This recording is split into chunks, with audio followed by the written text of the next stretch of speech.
What up, everybody? You're now tuned into the true definition of a sports fanatic. I'm your host, Brandon Lampley, back today with another live stream. Back in this thing today, we're going to talk a little football. We're going to talk about some basketball, women's and men's basketball. Talk about ESPN. It's Black Monday at ESPN. They fired Jalen Rose. The man with the crispest hairline on national television. You fired Jalen Rose. Oh my goodness. I mean, they fired some really good people, Mr. Reed. I mean, I like Susie Carver. They fired Susie Carver. Like I say, they fired Jalen Rose. Steve Young got fired today. Max Kellerman got fired today. Yeah. Dude, Todd McShay. Todd McShay got the axe today. Craziness, man. Todd McShay. No more Todd McShay in the picks no more. Oh, man. They got rid of Keyshawn, man. Just throw me the damn ball. He got that. I don't know what I'm gonna do in the mornings. Go driving to work, man. No more Keyshawn, Jay Will, and oh man. It's a bad day for ESPN, man. Yeah, it is. It absolutely is. It absolutely is, man. Oh man, I am upset. I cannot see the comments on Facebook on here. What up, Ness? Ness is in the building. So I'll see what I have to do. I'll just have to read them off. I'm upset about that, but it is what it is, man. But once again, I got my co-host, Mr. Reed, in the building with me, as you can see. And man, we're gonna just jump straight into it. We're gonna get in the NFL first. We're gonna talk about some of these NFL suspensions, man. They came down with the hammer today on a couple of different players from a couple of different teams. A lot of those guys got suspended today indefinitely. And the one who led the way was Isaiah Rodgers. Isaiah Rodgers, from the details I've heard, I haven't heard many details from other players and what they bet on. But Isaiah Rodgers, it's already known that he was betting on his own team, corner and kick returner for the Colts. Like he was doing prop bets on his own running backs, doing over unders and how many yards in a quarter or in a play and stuff like that. He bet $1,000 on a prop bet for one of the Colts running backs.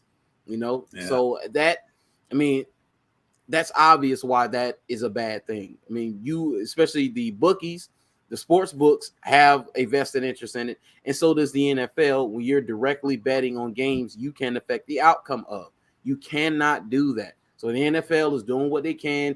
They making all the rookies have to have mandatory education on gambling, and they send out memos, and I'm sure they're educating the veterans too, because it's not just the young guys. It's the veterans that's been in the league for a long time that's doing the same thing. There's an anonymous player who's lost $8 million gambling so far.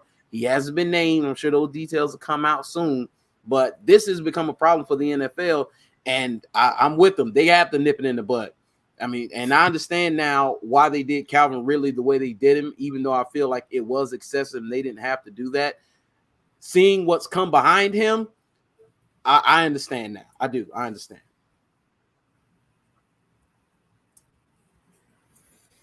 Wait, you can hear me? Yeah, I can hear you. But you know what, Brandon? I mean, you look back on the NFL, and I see it on both sides. I mean, it's definitely never good for players to gamble, particularly gambling on their own team and their own sport. I don't condone that. But the one thing I do have to say about the NFL, man, is that for a long time, the NFL never wouldn't even never associate itself with gambling under no circumstances, and they did it for a long time. But the lure of the money and the advertisement and things with FanDuel and all that kind of stuff, that ultimately they had to join into the party like the rest of the leagues. But I think there's going to be a debate among players, like, do you really suspend players if they gamble outside of their sport, if they place a bet in the facility? and that's probably going to be something that's going to be addressed, or maybe even the NFL might even change the rule.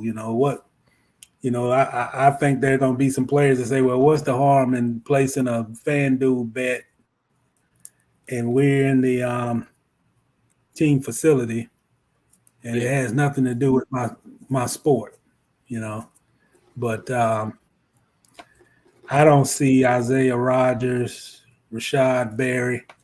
I think those guys have pretty much cost themselves their career. They may never come back. Yes. And that's the gamble. I was seeing something about Calvin Ridley, that he placed like a $1,500 bet and lost like $10 million off a $1,500 bet. And I think if the league was smart, they would use Calvin Ridley as a mentor to the younger players, or maybe even just a guy around the league who could send that message about not making a mistake and what it cost him and how much he had to endure sitting out a year over a $1,500 bet that wasn't on his own team. So I think we're going to have a lot more. It's going to be a lot more issues come up with this situation.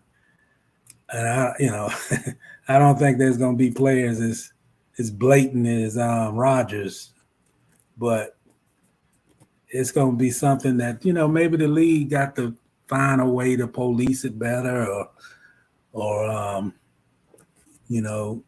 I think you can distract players by the penalties that these guys are getting, so that suspended indefinitely. But I do see this as being a problem, and it's going to continue to be a problem. Yeah. Gambling, to be honest, Brandon, I mean, let's stay on this segment a little bit. Gambling is not going away. Whether I really felt the sports leagues tried to, we don't have to, the income that we're making, we don't have to rely on sports gambling. But gambling, I mean, they've been enticed for years to get sponsorships with the leagues because it makes them more visible. Yeah. And it's just been something that professional baseball and NFL and NBA, the revenue that they was earning 10 years ago, they didn't have to, change their rules to have these guys come into the mix as far as advertisers. But now things, I don't think when you look at the salaries, which they, I think the leagues have kind of put themselves in a hole with the contracts also, but I just don't think they're in position any longer just to say, no, we don't want your money. And it's out of more of necessity that they have to take that advertisement money from, the fan dues and different things like that than what they did 10 years ago. I know the Wizards right now, if you go to a basketball game in Washington, they actually have a sports betting facility inside the Verizon Center. Now, who would ever thought of that? The one thing I don't like it's almost like a contradiction to me for sports leagues. Okay, you telling your players, we don't want you gambling at all. That's what the NFL is saying. We don't want you gambling on any sport. Definitely not yours, which is understandable because not even the bookies want these guys to have that type of inside information that they could lose money. So even the bookies they don't want that type of access for players to be able to gamble on their own sport. But this is the mess we're into, man. I mean, it's sad to say, but we're not going to stop just because these 4 guys or whatever got suspended indefinitely. I think it's going to be more players. I don't think the slap on the wrist is going to stop players from laying a wager on a basketball game or a baseball game. And I think it's a problem that sort of, you want to say, the sports leagues kind of created their own mess because of the money. And I don't think this problem going away. No, Anything can it's happen. not. Yeah, it's not going away. You're right. It's not going away. It's going to continue to go the path it's currently going, and you're going to see. And this is just my prediction over the next, I will say, 5 years. You're going to have a few gambling suspensions probably every year. Now they might not always be significant and be this many because I mean, since the start of the year, they've probably suspended about 10 players as far for gambling. That's a lot. That's a lot. It may not seem a lot out of 1,500 players. That's a lot of players to be suspending for gambling. I mean, if it was PEDs, that's still a lot of players. If it was, getting in trouble with the law, where they broke the law and they got suspended, a conduct detrimental to the team, 10 players is a lot of players, and I think it's even more than 10. I know it was at least 10, but these guys have tanked their careers. They're done. Nobody's picking Isaiah Rodgers up. He's done. Nobody's picking up Rashad Berry, Barry Hill, the two from the Lions who got suspended. Nobody's picking these guys up. So you had the free agent Demetrius Taylor. His is over. Nicholas Petit Freer. Oh, I forgot. Jack, is it Jack Johnson? No, I don't think it's not Jack Johnson, but it's a defensive back for the Patriots. I can't remember his name off the top of my head. He basically saying that, it's my money and it shouldn't be that big of a deal. My dude, now's not the time. I get you. I understand you voicing your grievances, but right now, with your hand in a cookie jar, now's not the time to protest. It's not. Well, he wouldn't win that fight anyway. So it's no professional league is going their right mind, allow their players to implement a rule to say that you can go gamble. That's not going to happen. Yeah.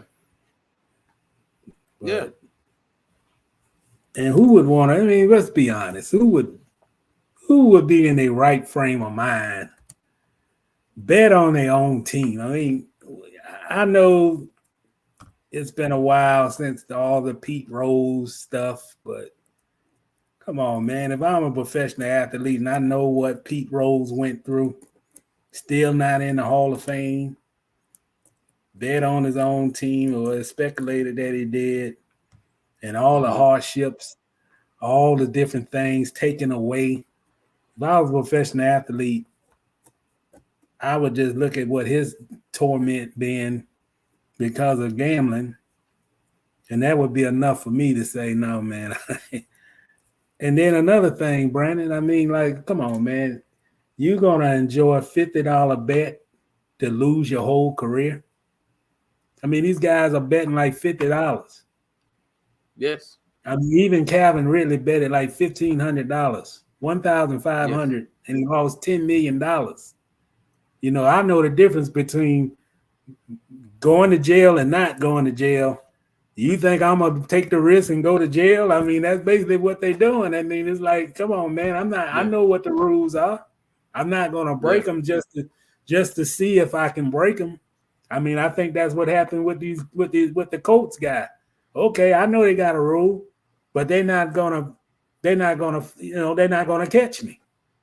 And you done lost your career over $100. I don't know what he bet, but it's not the amount that he's done lost losing a season and possibly his career.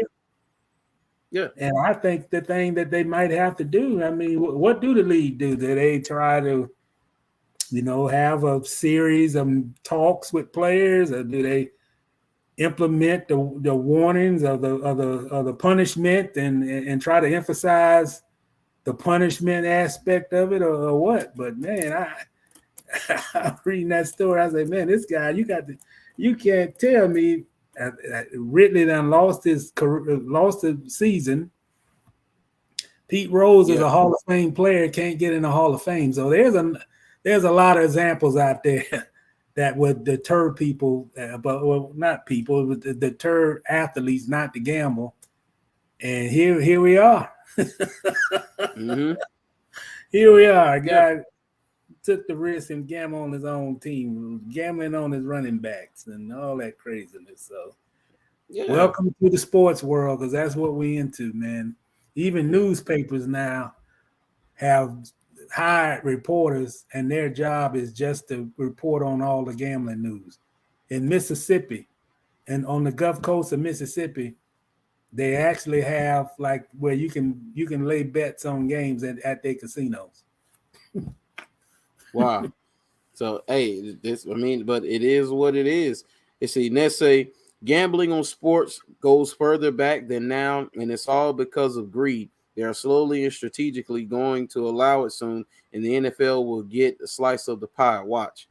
I mean, that's the quiet part out loudness. I mean, this is something that's always been going on. It's the same thing with players getting paid in college football. It's always been going on. And now you see they want they want Supreme Court to make some rulings on regulations for the NIL because they've opened up a can of worms.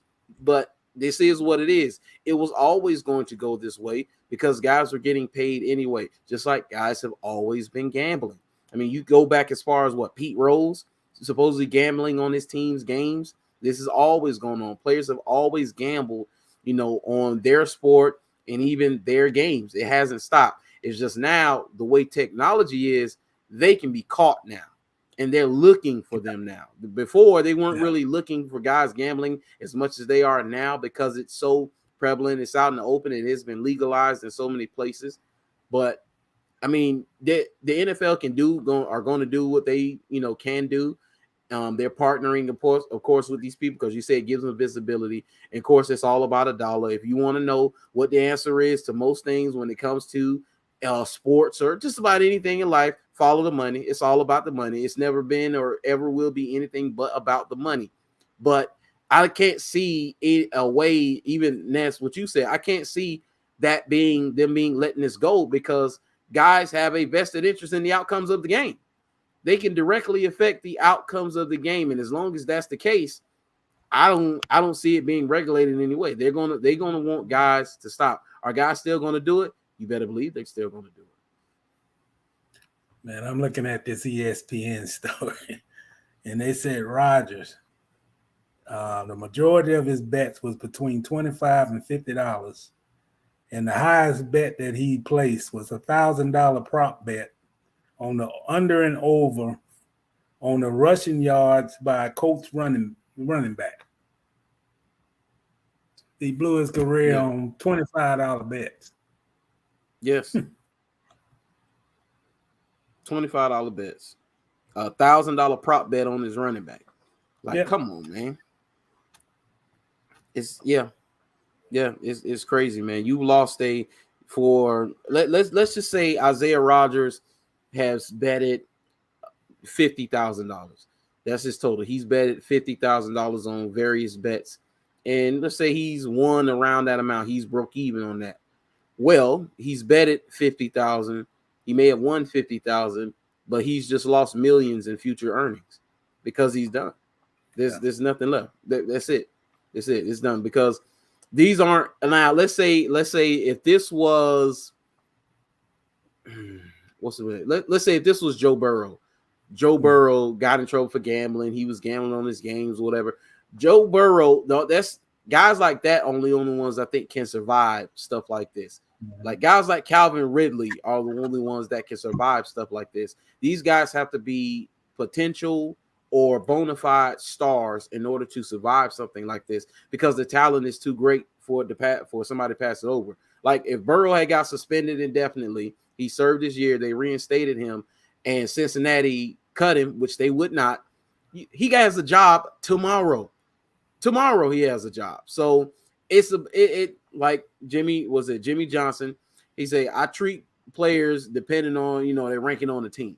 Like I'm not. Everybody doesn't get the same treatment across the board. Emmitt Smith falls asleep in the meeting. Hey, wake him up. The backup linebacker falls asleep in the meeting. You cut tomorrow. That's just how it goes. Yeah. Now, another thing, man, it's hard to get a stigma in the NFL that I say that is that, you can always earn a reputation and you can apologize and you can lose it for some athletes, but it's hard, man, to lose that reputation of being an athlete who was caught gambling. It's Yeah, gonna stay with you for the rest of your career if you get the opportunity to come back. And as great as Calvin Ridley is, there are still some people in this country that's going to find him by gambling and not by as being that great player. But that it is what it is. But man, that's one of the hardest stigmas that you can shake or get rid of. And if you don't believe me, ask Pete Rose. yeah. Oh yeah. Yeah. Oh, and it was Jonathan Jones, not one of the. He didn't get suspended, but it was Jonathan Jones of the Patriots. He said, "I understand rules are rules, but I can risk my life so that my team wins, but I can't risk 1,000 on my team winning." No, you can't, Jonathan Jones. You can't. That's No. what it is. Call it what you want to call it. Call it a double standard, however, unfair, discrimination, or isms, whatever you want to call it. Call it whatever you want to call it. But no, you cannot. And those are the rules. And they don't have to really do any explaining of that rule. They say because we said so. That's how it goes. You get your check signed by them. You know, every NFL stadium in the league has a sign on the door saying about the warning of illegal betting. That's on the door of every NFL locker room. Do they read it? Apparently, some don't read it, have not read it. Oh yeah, absolutely not. Of course, they haven't read it, but you know, it is what it is, man. It is what it is. But we're gonna wrap up that right there. We're gonna talk about Mr. Fred Taylor, and they had a big conversation. Somebody wrote an article. See if I could find it real quick, and they were basically talking about does Jaguars legend Fred Taylor belong in the Hall of Fame? This was an ESPN.com by Michael DeRocco. Did Michael DeRocco get fired? I haven't heard about him getting fired. Hopefully they haven't fired Michael DeRocco too. Yeah, Hopefully he's a good guy. Yeah, I hope he's here. Yeah. Let's see. He says the Pro Football Hall of Fame is an elite club of tens of thousands of men who have played or coached the NFL. Only 371 have been enshrined. Fred Taylor believes he belongs in that club. The former Jacksonville Jaguar running back might not have a long list of Pro Bowls or All Pros or championship, but he is 17th on the NFL's all-time rushing list. He was 9th when he retired, top 10, with 11,695 yards, and players he played against are stumping for him to join the football's best, which is why Taylor has no problem telling you he has had a Hall of Fame career. He said, my numbers were better than the majority of the backs that had ever played this game, Taylor said, and they were. Obviously, if you're not the first ballot Hall of Famer, then you got kind of hit the campaign trail and kind of try to make certain arguments for yourself. But guys have made arguments for me, players that are in the Hall of Fame. Taylor, who played 11 of his 13 seasons in Jacksonville, owns Jacksonville Jaguars career records in rushing yards, attempts, consecutive 100-yard games, and most rushing yards in a game. When you look at Fred's resume and what he's done, I truly think his case should be heard by selectors, said Charian Williams, one of the 50 members of the Hall of Fame Selection Committee, which includes representatives from each NFL city and 16 at-large representatives. That's called getting in the room, which means Taylor would have to be one of the 10 finalists to be debated for introduction. He hasn't yet gotten that far. He has been a semifinalist 4 times, and until that happens, his candidacy is stalled. But are his stats and praise from opponents enough to overcome one Pro Bowl appearance as an alternate and never appearing on an All-Pro or All-Decade team? When ESPN talked to people Taylor played against, the answer was yes when it came to Hall of Fame voters. However, the answer was maybe not. Who are the backs that aren't in the Hall of Fame that deserve consideration? Fred Taylor is in this group, and he has the most rushing yards of that group. Rick Gosselin, the Dallas representative, said, but others have MVPs, rushing titles, Super Bowl rings. They all have more touchdowns. And I look at Fred Taylor, I say, yes, he deserves to be discussed, but so does Corey Dillon, Ricky Waters, Eddie George, Sean Alexander, and Priest Holmes. You'd have to figure out who on this list is the most deserving and start from there, and that's the issues with Fred candidacy. There are the greatest running backs from essentially the same area, close to the same era, that can't get in the room either. And so, yeah, so that was That was a good bit of it. You go. He wrote a whole dissertation on this, but I will say that his lack of Pro Bowls, of course, he had one All Pros playing in a small market.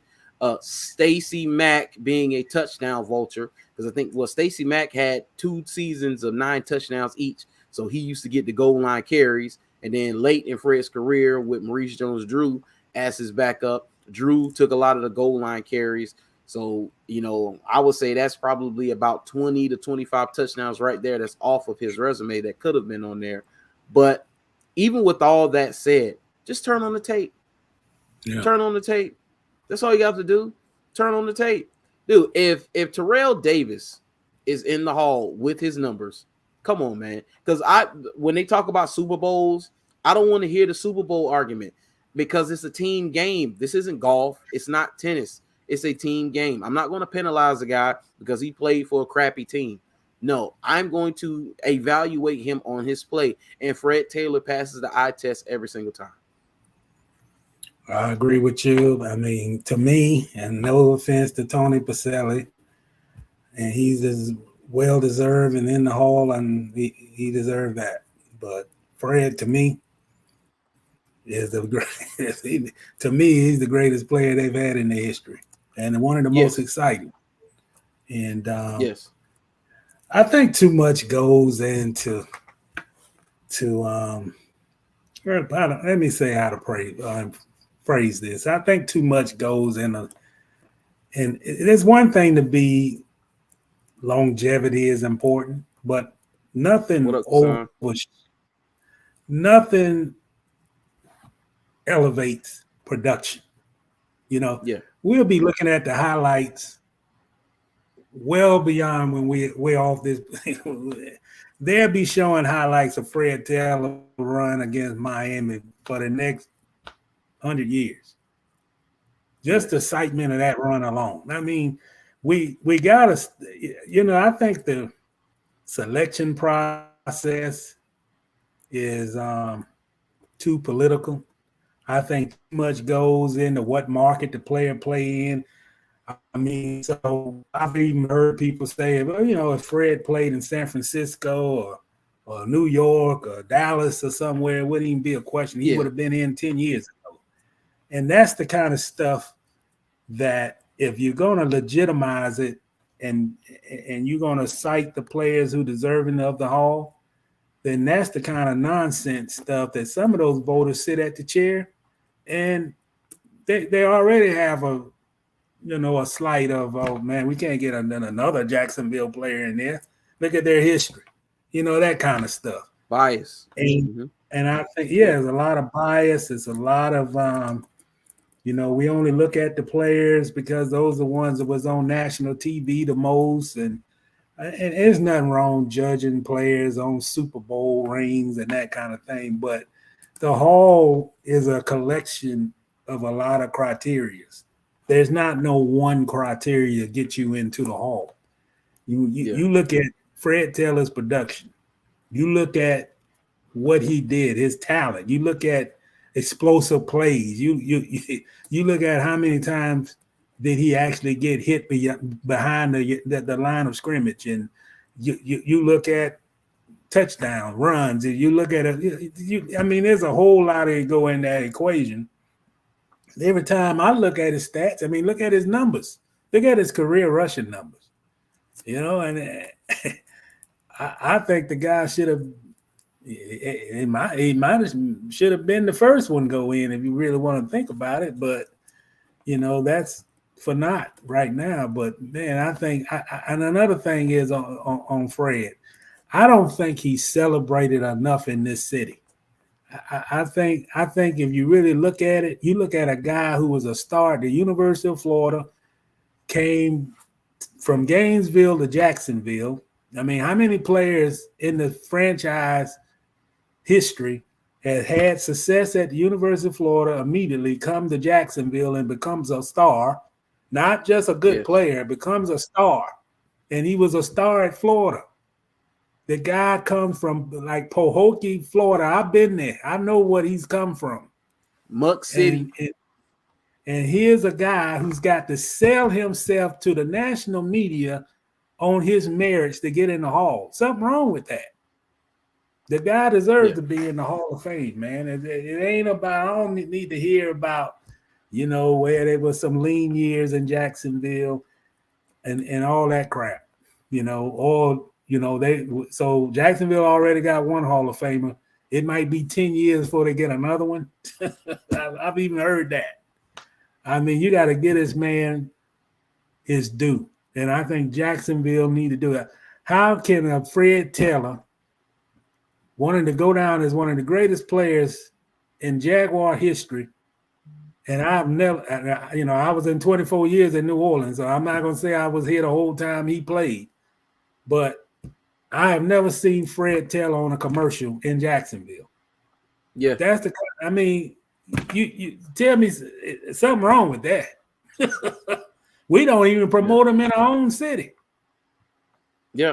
So things got to change, man. You got to promote the guys who's going to be talked about in the history of the franchise as long as the franchise is a franchise.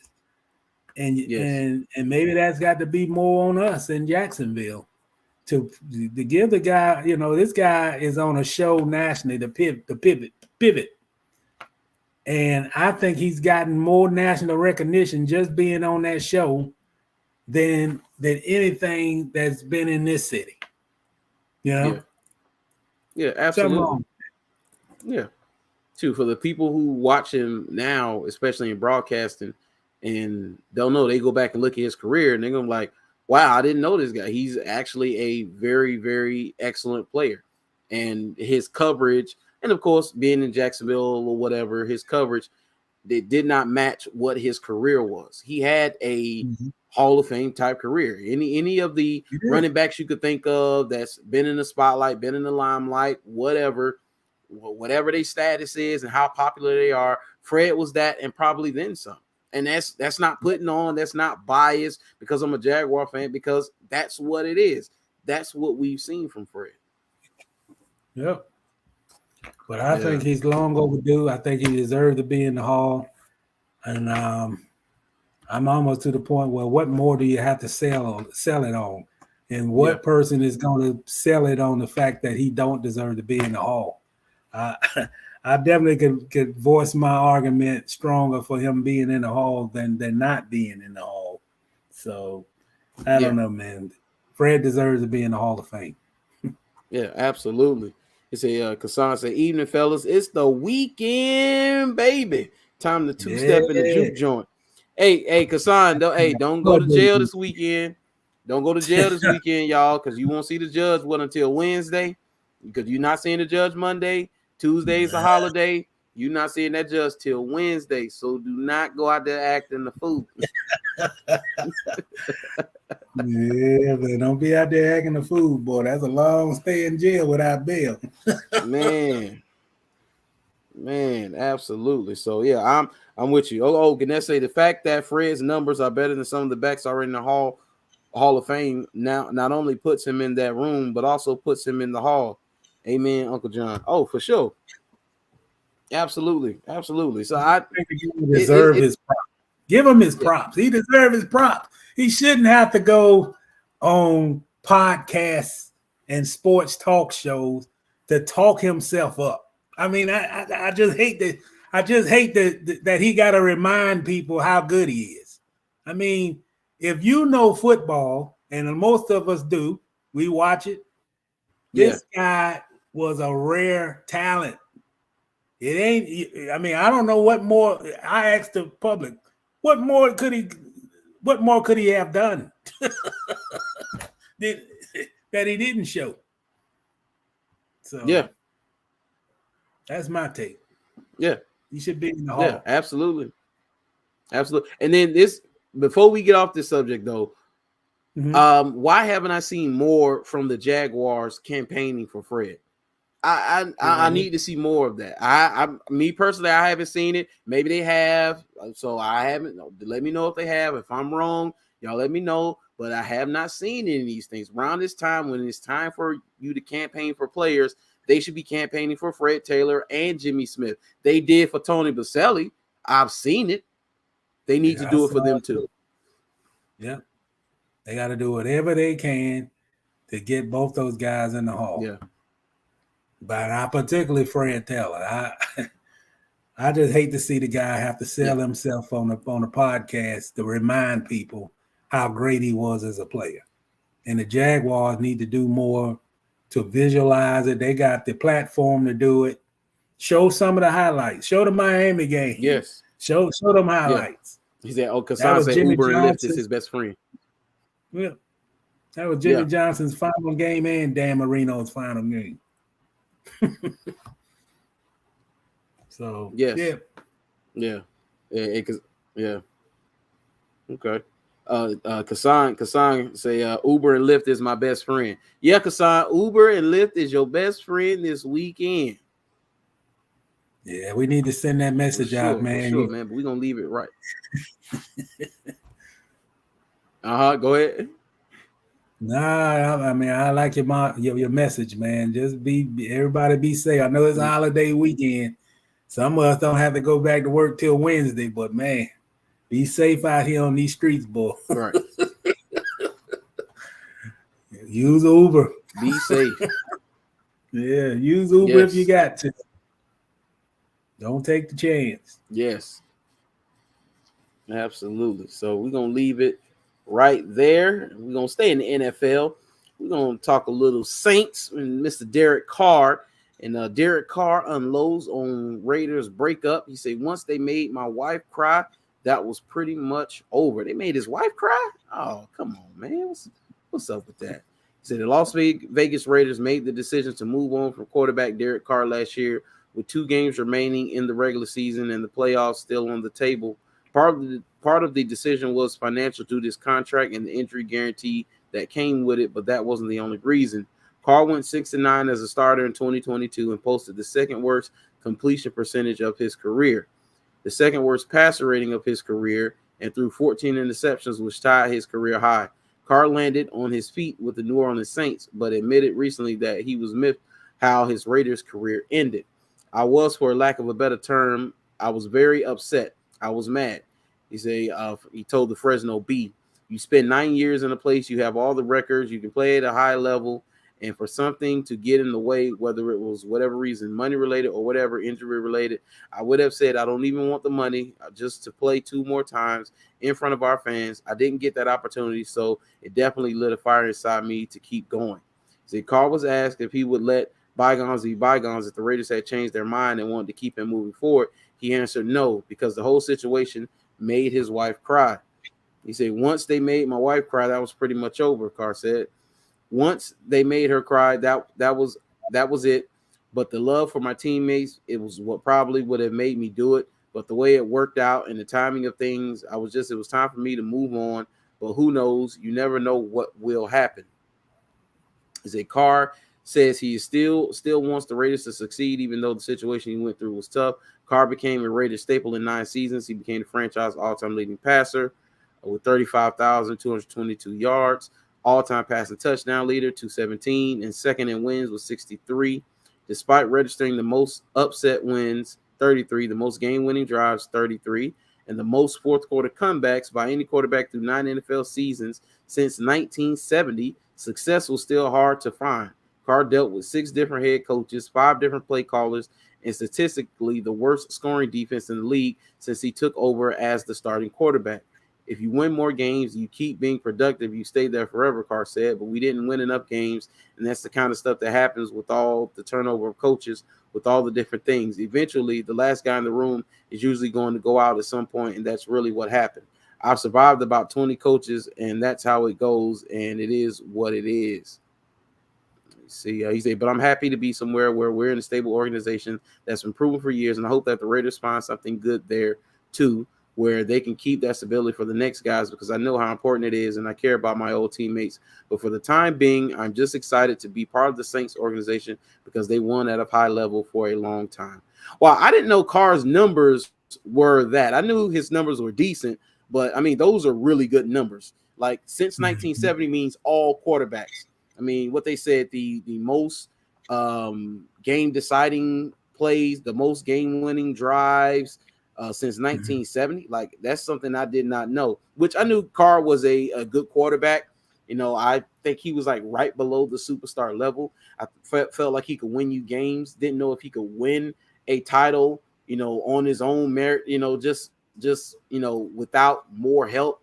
But I think you could have won if you had more help. You think about put Carr on the Eagles. Do the Eagles win the Super Bowl? Possibly, because Derek Carr can play. He's not a scrub. The man can play. But the more important thing about this is that the Raiders are not going to find any stability. You know why? They're not going to find any stability long as Josh McDaniels is at the helm, because I think Josh McDaniels is terrible. I mean, it's just what it is. I don't think he's a good head coach, and he's going to prove it again. I mean, that team he took over with the Raiders was a playoff team, and they came to Jacksonville and laid an egg in the second half. How's that happen? How's that happen? And then you bench Derek Carr with the playoffs on the line, talking about some guaranteed money, injury concern. Do we want to win or not? That's just me. Ownership, Josh McDaniels, the worst scoring defense. Like that's true. They haven't had a defense since he's been there. I mean, it's almost similar to what Aaron Rodgers was going through in Green Bay, with the defense and how they gave up like 30 points a game in the playoffs. It was kind of the same thing. Derek Carr was not the problem in Vegas, but he did become the scapegoat, and that's just how business goes sometimes in the NFL. Yeah, I agree with that. And, a guy just want to be appreciated, man. I just think this whole time, Oakland/Las Vegas Raiders, he just never felt appreciated. It's just been too much transition there and with the Raiders. Coaches come, coaches go, offensive coordinators come and go. And a guy who's been in New Orleans, man, this guy just wanted to find a landing spot where he could be appreciated, because if he wins there in with the Saints, I mean, he's gonna get the love he never gotten with the Raiders. And there's no question about his talent. It's just, I think transitioning to all the different transitions that went on with that franchise with the Raiders kind of stunted his growth. And I'm not a big fan of the Saints head coach. He just seems to be a little bit above his head, but I think they got good receivers in New Orleans, and I just think you got a quarterback that just want to feel appreciated. I mean, I think he wants to showcase his talent like every quarterback, but I think he also wants to feel at a place where the franchise, he want to feel like a franchise quarterback, not just the title, but all the necessary benefits that comes with being a franchise quarterback, and not necessarily being the scapegoat when you don't have to be one. If they, obviously if they don't start out well in New Orleans, he's going to be the scapegoat again for the amount of that contract is. But, I mean, all the makings are there. I mean, you look at their defense, they got a great defense. They just need to get the ball in the end zone. They got good young receivers. They got Michael Thomas. They got some building blocks there. And if a guy just want to feel appreciated and that's the only thing lacking, I think Carr do excellent there in New Orleans. Yes, I think he'll be good in New Orleans. I mean, Derek Carr brought stability to the Raiders organization because, I mean, without Derek Carr, I mean, you're not relevant at all. If you were an NBA team, you most likely would have been in the lottery, especially with that defense. You were only in games because of Derek Carr, but hey, sometimes that's just how the cookie crumbles. They felt like they can, do better without him. And his price tag got a little higher than they wanted because Derek Carr is to a level to where you have to pay him what the going rate is. I mean, that's just what it is. And they felt like he was not worth it. But when it comes to stuff like that anyway, it doesn't matter who's the best. It matters who's next.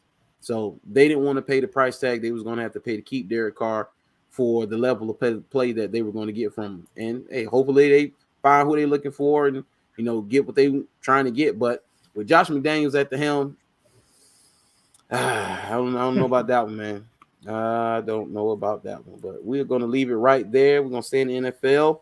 And we're gonna move forward. We're gonna move a little quickly because we about 46, so we're gonna be wrapping it up soon. He said, Brandon Graham fires off take about Patrick Mahomes with injury in Super Bowl. Okay, no, not this one about the injury.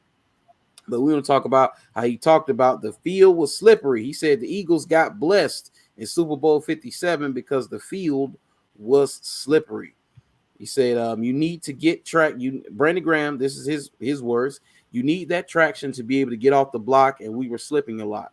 He said, I don't make excuses. I just know that's what was being talked about, us trying to get out of our own head a little bit too. I'm telling you, that O-line, they got blessed. I'll say that. And he said, why blame the Super Bowl 57 field? He said, one of the most talked about points from Super Bowl 57 was the condition of the field, which took nearly 2 years and cost more than $800,000 to grow. But players on each team were seen slipping throughout the game. Yes, they were. Several Eagles players also changed cleats during the game because of the field.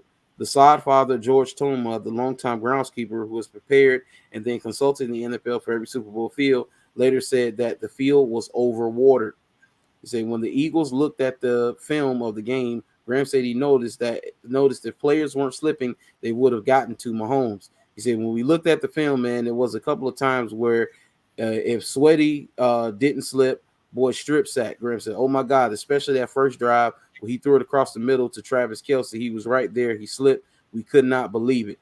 Even though the field could be blamed for the Philadelphia's woes, Graham admitted the same issues could have been going on with Kansas City, and they prevailed. He said, like I said, credit to Kansas City. It's all love. He said, them boys played too. They played on that surface too. He said, Graham and company will get another shot against the Chiefs in Week 11 in the upcoming season. They'll visit Kansas City on Monday Night Football. But this is the thing with that, man. I get it. You know, something to talk about. He's on the show and he wants to talk about it. Maybe it was on his chest, it's on his mind, and those guys. And when you hear stuff like this from a player like Brandon Graham, he most likely probably has the ear of the locker room. And guys, this is what they've been talking about. It just has not made it outside of their locker room. But it really should have stayed in the locker room. It shouldn't have got outside of the locker room because so what? They played on the same field. Yeah, they got blessed. So what? Those offensive linemen didn't slip. Hey, Chris Jones wasn't slipping. The Chiefs' defensive line wasn't slipping. I mean, it is what it is, man. Just take the L, go home, stop with the excuses. You say, I'm not one for excuses. You making any excuse? Why you saying it, Brandon? Just, it is what it is. Yeah, you pretty much said everything I was going to say. I mean, come on, man. Why are we talking about something that happened in February? Yeah, it's about doing about it. It ain't about talking about it. You know, yes, that field was slippery. You should have did something during the game. Now, I don't want to hear 6 months later about, they had an advantage. I mean, come on, man. Get ready for the season. Do some workouts and occupy your time. Yes. And stop talking about coulda, shoulda, woulda, whatever. Both teams was on the field, and that other team found a way to win. And Mr. Graham, you got to find a way to win. Don't make excuses, man. That's not what a role model do. Just play the game.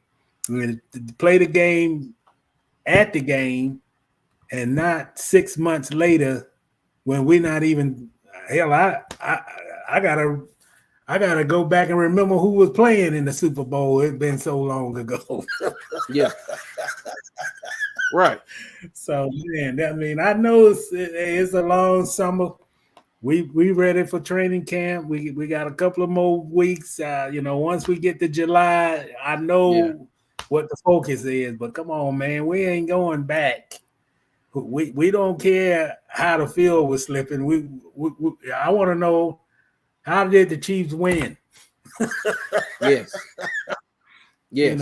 And then if you want like revenge, then get back to the Super Bowl. It won't be a slippery field this time, and go out there and sack the quarterback and put more pressure on them, and maybe you'll have come up good. I think the Eagles, it could be a possibility the Eagles and the Chiefs, they could return to the Super Bowl. They look like the two best teams standing this year too. So yes. So, but I'm with you. We don't want to be talking about if this would have happened this way. They had an advantage at this way. I mean, come on, man. You lost the game. You lost the game. You lost the game. So let me get some of these comments. He said, Kassan says, politics involves with this Hall of Fame and Jaguars front office not involved in his journey.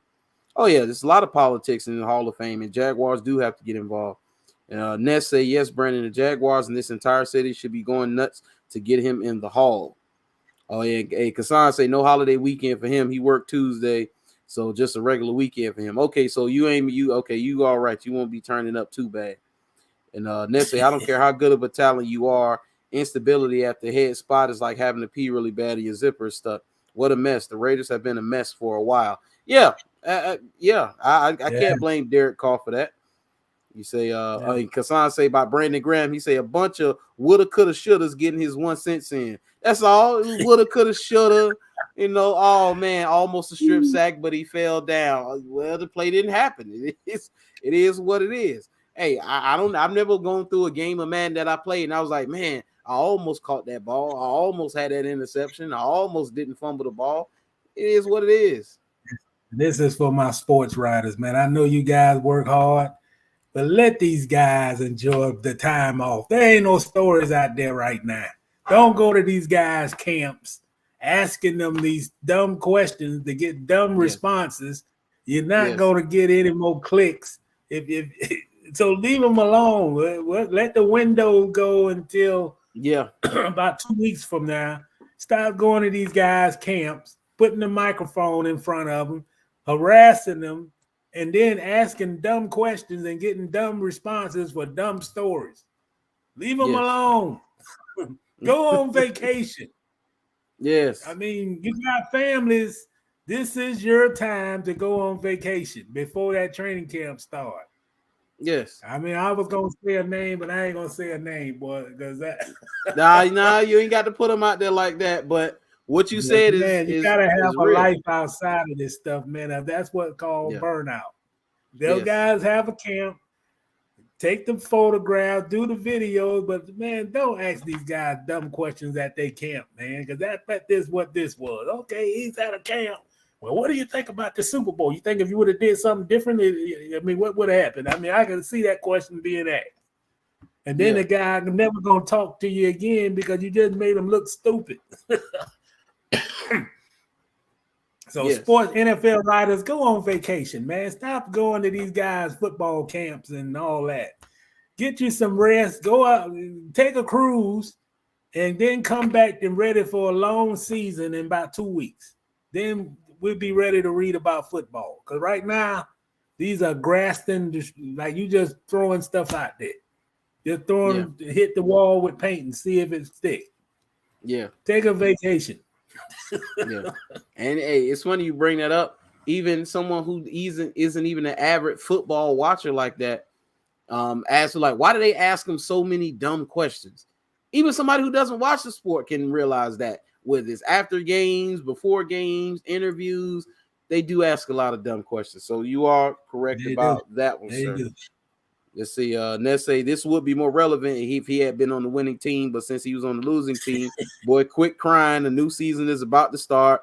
Beat them in your next matchup. Excuses suck. Yeah, that's Ness. Hey, I say the Chiefs was moonwalking on their candy bleep bleep bleep. For sure. Man. For sure. You know, but put him out there now. He's crying over the field. Yeah, man. Come on, dude. I mean, it is what it is, though. But, man, we're going to move on. We're going to go to some basketball. Go to the WNBA first. And we're going to talk about Brittney Griner and how she's called out the WNBA and her fellow teammates, organizations, players in the WNBA. Anybody who is associated with it, they should be right behind her and calling them out, because I mean, this is the first I've ever heard the higher ups in the WNBA ever called out, and they should be called out. They should have been called out a long time ago. It is very obvious. I'm not an avid WNBA watcher. I only watched a few games here and there, but from what I've seen transpire out in the open on social media, things that's happened with their players and their organizations, it clearly tells me that it is run poorly, and they should be called out for it. People at the top are just pocketing the money. They're not pushing the game forward. They're not advertising their stars. They're not making changes to the game. They're not doing promotion, things like that. They're not doing the things that they should be doing. So Brittney Griner has called them out on the subject, and we about to get into it. And so it says, Brittney Griner says WNBA hit rock bottom after she was harassed at the airport. And said they're playing with fire. So I think we should have already had the option to use a different airline, a more private airline, charter flights to avoid the incident, Griner explained. Brittney Griner has broken her silence on the incident in which a YouTuber harassed a WNBA star earlier this month at a Dallas airport. Griner, 32, was traveling through the Dallas-Fort Worth International Airport with her Phoenix Mercury team when the interaction occurred on June 10th. YouTube user Alex Stein harassed Griner and later uploaded the footage to his channel.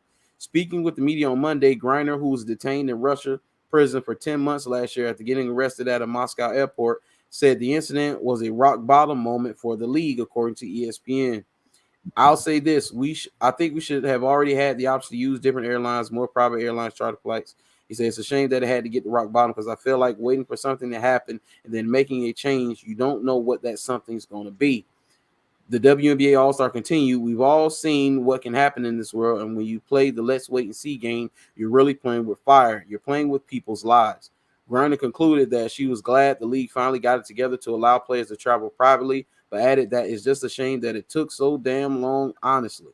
The WNBA Mercury have kept the updates of Griner's travel arrangements confidential since the incident, which ESPN reported is due to safety reasons. In January, the league began discussing the option of charter flights for WNBA teams. In particular, New York Liberty star Breanna Stewart suggested contributing her own profits from brand partnership deals to fund charter flights for all teams in the leagues. And she shouldn't have to do that. That's the responsibility of the league and its players. Stewart, 28, I would love to be part of a deal that helps subsidize charter travel for the entire WNBA. She explained that she would contribute proceeds from her NIL deals to ensure that all WNBA teams travel in a way that prioritizes player health and safety moving forward. Stewart added this will ultimately result in a better product for the league. Yes, it will. And you have to get behind Brittney Griner if you are a WNBA affiliate of any sort. You have to, because these people have to be called out because she's right. They wait until the last moment. If that was a house, they waited until the foundation cracked and there were holes in the roofs before they started repair. I mean, let's just call it what it is. Yeah. Well, I say this, Brandon. We done discussed this before on the show. Yes. You a professional league like the WNBA. You shouldn't be around like the AAU team travels. You know, I'm not gonna sit there and say how much charter flights cost, but if you're a professional basketball league, as you are, playing in city to city, there's no way that if I take a summer vacation, I need to go see the Phoenix team at the Dallas airport. Right. That's not the way a professional league run his operations, man. I mean, come on, man. Run your league like it's supposed to be run. Get charter flights. Stop trying to nickel and dime. Stop trying to treat the players like the AAU athletes and put them on charter flights. If you're gonna if you want to respect, which you do, and you come on, I see WNBA games on a lot on television, you know. So you can't tell me you got some in television revenue money coming in from somewhere that you don't have enough money and enough pride and enough dignity to be professional, to run your league like a professional league and stop having these women going through airports and put them on real flights. You know, real flights mean they park at like the auxiliary airport. They do their bag check-in in front of the charter flight, and they don't have to go to JIA or DFW and none of those airports. So if you want to respect and you want to be, don't think fans And I think they have this problem. I think they feel that the fans are obligated to their league. You know, like you put the product on the court, and that's going to automatically draw fans. But fans are fans. When you say fans, that means the fans are reading everything about your league. And when you don't do things in a professional manner, all right, go the cheap way on flights. What else are you going cheap at the arena? What, you overpricing food, or you not? You know, there's a lot more probably going into the product than you trying to take, shortcuts.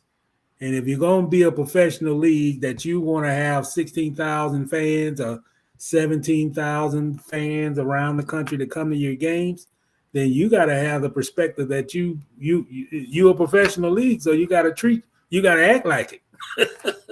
Yeah. Because if I saw a WNBA team walking through the airport or on my flight, I'm going to take a second look and say, man, that's supposed to be professional basketball team.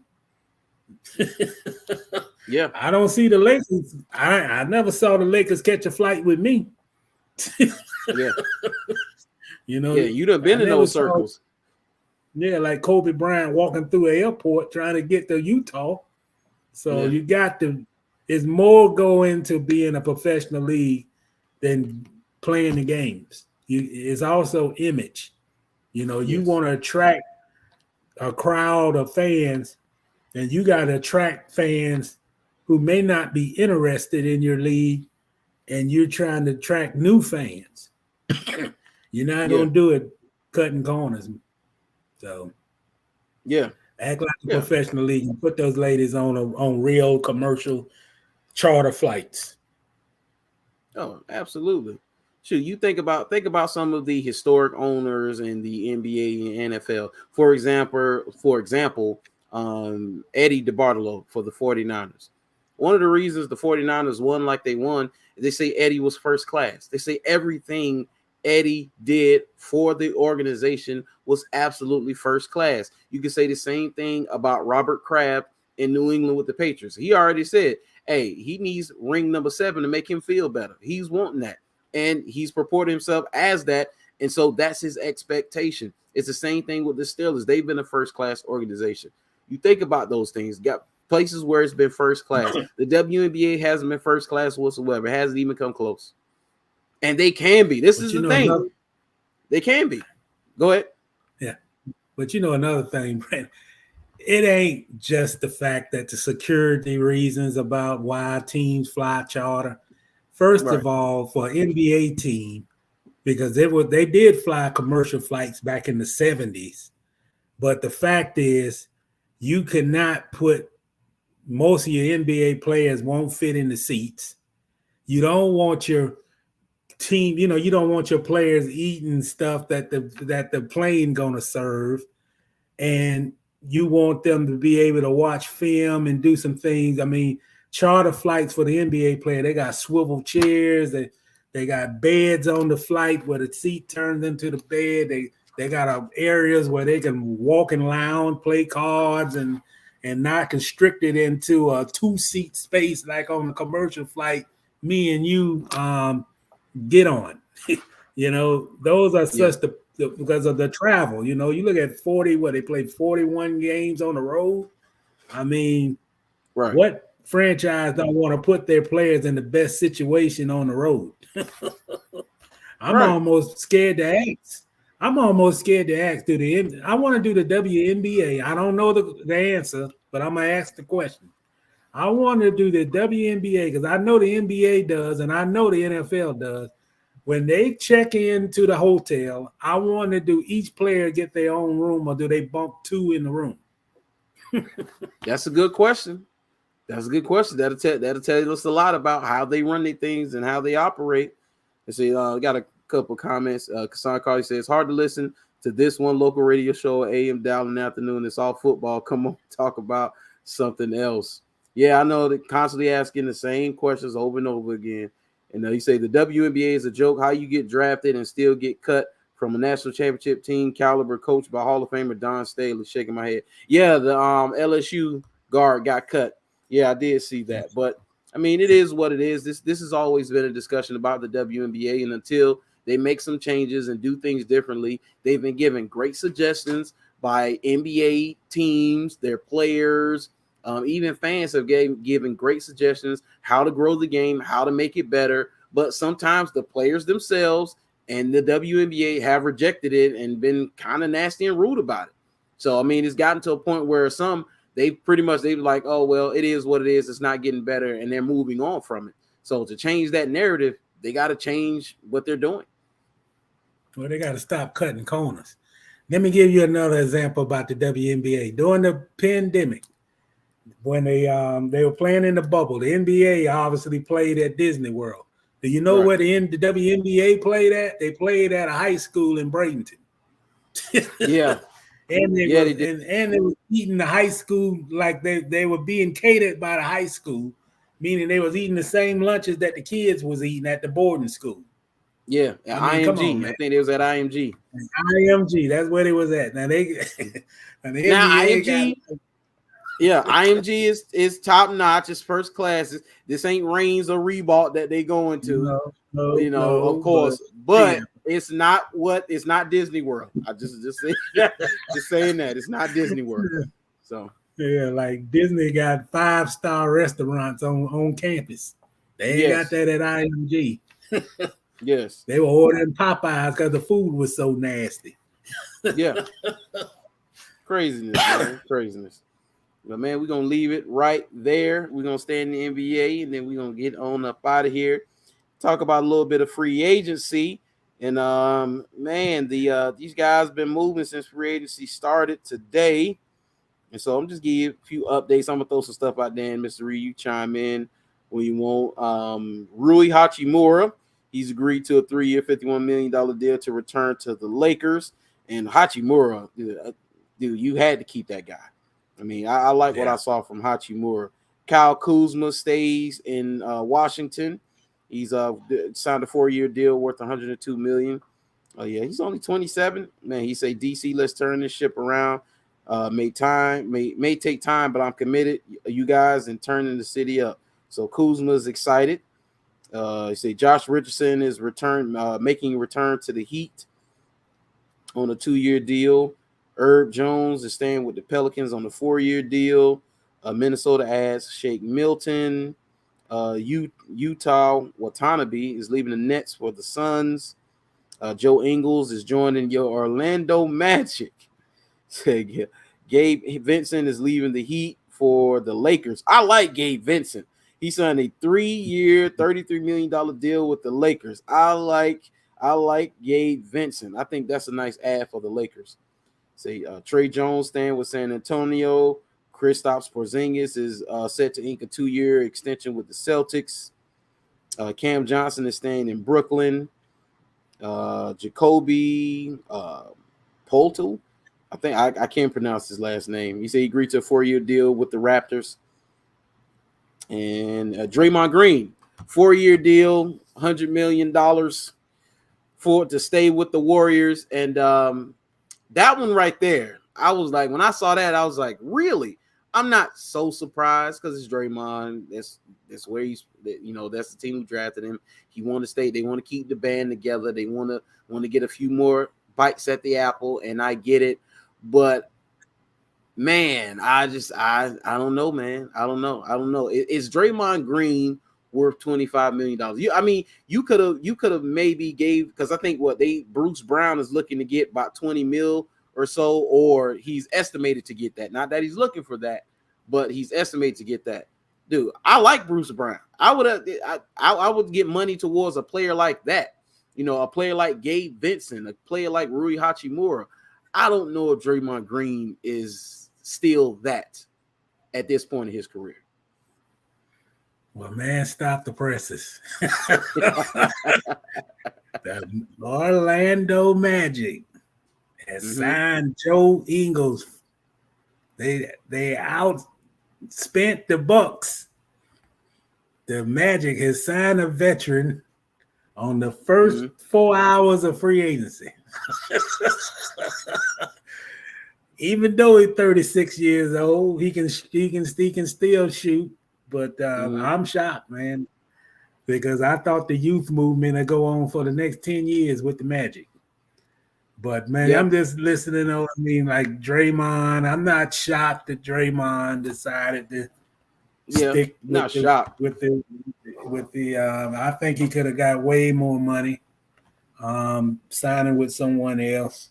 Yes. I know that Kyrie signed a 3-year, I think it's a plus $100 million to return with Dallas. I'm not shocked at that. I like Van Fleet.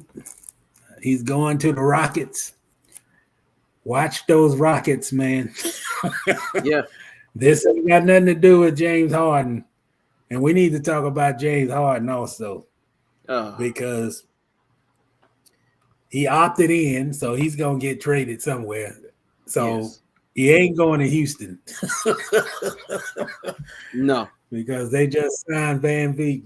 So fortunately, he won't be going to Houston. But man, I don't know what to say about Philly, James Harden. I also like to talk about Lillard. Dame. If Portland is not committed to win, I don't think they're committed to winning. They window dressing winning with young players, but you are not going to win in the West with draft picks and first year, second year players. And I think they ought to do the right thing, man. Lillard is a guy. They love him in Portland, man. He's revered there. He's never going to do anything to piss the fans off in Portland. Yes. But as much as this guy has gave that franchise, I think it's time for Portland just to take the initiative, send him where he want to go, get the best deal you can get to bring in some talent, and just let the man go to try to win a title. He's giving you everything in Portland. He can't give you no more. He can't give you no more other than his performance. They're not going to win with him. So if you're going to send him to the Heat or get something done, or Milwaukee, send him somewhere where he can win. Because he's the one thing, Brandon, I don't like athletes especially in the NBA. There are some guys that have been in the NBA who's given their franchise everything. Everything. They can't give no more, but they can't win under the circumstances. They can't attract top-notch talent to go to the Oklahoma Cities and the New Orleans and places like that. And when they've given 6, 7, 8, 9 years of great service and quality play, I think it should be up to the franchises to cut the cord, send him on so he can at least be on a championship team before his career ends, man. So Portland, do the right thing. You're not going to win in that West. You're not going to win in your conference, and you're not going to win in that division. So Dame, do the right thing, man. Give the man a chance to go win a title somewhere. Who wouldn't want to see him? I would love to see him in Miami. I would love to see him in Milwaukee, to be honest. But allow us to see something different so he can have an opportunity to win a championship. And, free agency is free agency, man. I always used to think, man, how in the world? Free agency started at 6 o'clock tonight. 6 o'clock. I was listening on the radio 4 minutes after 6 o'clock. It was announced that Draymond has agreed to the deal. Now, even though he can negotiate because he's still with the Golden State Warriors, about 2 minutes after that deal with the Wizards, with Kaboom, what is his name? The deal with the Wizards. That came like 2 minutes after Draymond's deal. Yeah. SEMA. I say, yeah, man, these guys, they've been doing a lot of talking. Yeah. And the NFL does the same thing. I was wondering about that. Like how these guys are signing deals this fast? Because they're talking. They're talking. They're talking when they're not supposed to be talking, man. It's just, but hey, it is what it is. But I want to get some of these comments. I see y'all got the comments going. Let's see. See, Ness say, I heard a good idea from Charles Barkley to lower the rim so that some of those women can dunk. They shoot, do layups, crossover. All that's missing is dunking. I would love them dunking on each other. Yeah, that's really the only thing that's missing from the game. You can make an argument that the women's fundamentals in the WNBA are better than the men's fundamentals in the NBA. I mean, because they have to work on the fundamentals constantly. So, I mean, you can make that argument, of course. You say, Ness, what about Kyrie going to the Suns? Disaster again. Well, now he's going back to Dallas. He was in talks with the Suns, the Lakers, and all of that, but he's going back. And then you say Lakers go as far as Anthony Street, Mr. Suits Clothes, take him. Hey, you say Ness say 100 million for Draymond for what? To get technical fouls all season? OMG. Yeah. You say Marcus, what up, Marcus? Million. Hey, Marcus say the real question is, what are my Philadelphia 76ers going to do? That's a good question. They got to get Harden up out of there. Start with getting Harden up out of there. That's your first order of business, Marcus. Tell them to get Harden up out of the building.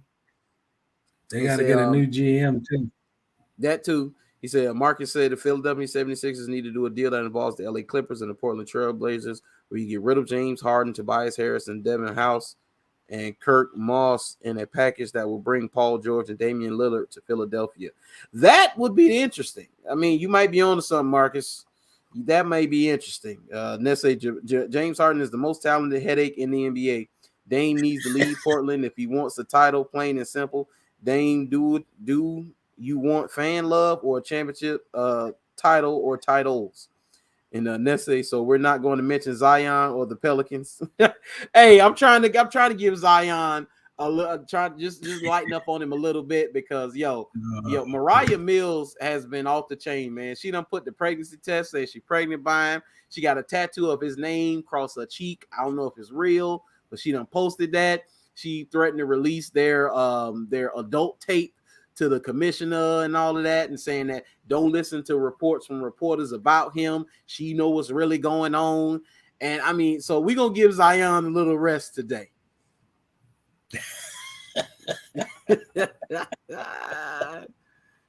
Hey, man, Zion, this is my prediction for Zion. Well, what you got? By Christmas, he might ask for a trade. Before the Christmas, he might ask for a trade? Yep. Yeah, pressure is too much, man. Yeah, I can see. The inside scoop says that the owner of the Pelicans, who happens to also owns the Saints, was embarrassed about all the stuff that went down about the baby announcement and all that. Man, she ain't like that. Oh, of course she didn't like that. No organization will like that. Zion Williams was trending for about a week for the wrong reasons. So that is obvious that they didn't like that. I mean, the kid, he's now known more for that than he is actually playing basketball, which is crazy. And it only took a week. We've been talking about betting though early in the show. We're gonna place a bet. Mm-hmm. How many games do you think that he's gonna miss? Not play. Miss. How many games out of 82 you think he's gonna play? I'm gonna say, what's the over and under? 30 games. 30 games. 30 games. Over under. I'm taking the over. Hey, what y'all think? Y'all comment on it. Y'all that's watching. What you taking? Zion Williamson, how many games? The over under is 30. I'm going over. He gonna miss more than 30 games. Yeah, that's about the range I got him, about half a season. Half a season. Hey, Ness say 55. Lord. 55. Oh, Lord. That'll be a season high. That'll be a season high. Hey, Marcus say, I'm sick of Zion. Whoever said that he was a generational talent is a damn lie. Hey, Ness, how you know Mariah Mills? What you been watching, Ness? He said Mariah Mills is a beast. Mariah, release the tapes, please. Oh, Lord, Ness. Hey, that might be the reason why he injured all the time. Hey, Steven, they said it. His lower extremities have been compromised. He working on the wrong court. Man. Good Lord, man, it's crazy, man. I gotta put the work in on the court, man. He's working too hard at home. Yes. Man. Yeah, he is, man. And we're gonna leave it right there. I appreciate everybody for tuning in. Make sure y'all like, share, and subscribe. Follow me on all of my social medias. Follow Mr. Reed on Twitter. And we will be back with more live streams, man. I hope everybody has a good weekend. Stay out of trouble. Got the 4th on Tuesday. Please remember, you go to jail this weekend. You're not seeing the judge till Wednesday. So, hey, keep it light. Keep it light. Yeah, man. Enjoy them beverages in your living room. Right. Hey. Kassan say Uber and Lyft is his friend. Y'all better take Uber and Lyft this weekend. Enjoy your barbecue, peoples. Yeah, man. But until next time, we'll talk to you guys later, man. Peace out, y'all. Peace out. Right. Yes, sir.